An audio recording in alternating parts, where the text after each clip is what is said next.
I'm standing here on Mars Hill. It is a rock outcropping on which the Epicurean and Stoic philosophers of the city of Athens would come and debate philosophy. It was here that the Apostle Paul gives his famous sermon.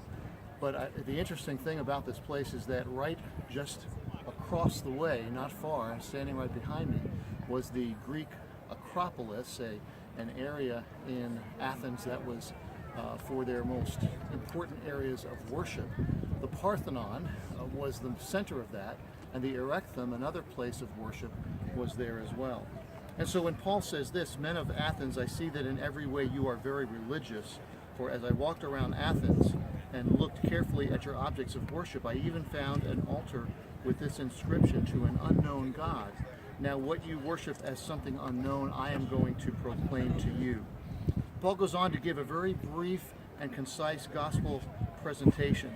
And he says this: "The God who made the world and everything in it is the Lord of heaven and earth, and does not live in temples built by human hands."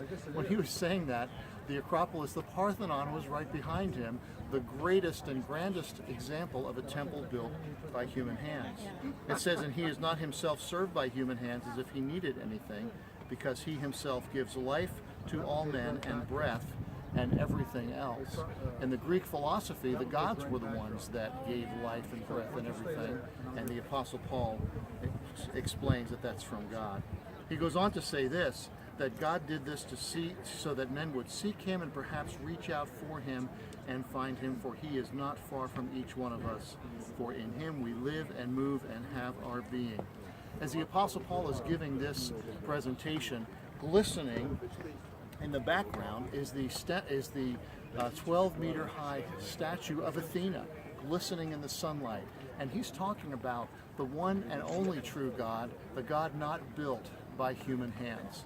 The Stoic and Epicurean philosophers were amazed at his teaching. Some objected to it. But right here, there was a church established, a church in Athens, and the gospel spread throughout Asia and Macedonia because of the Apostle Paul's witness.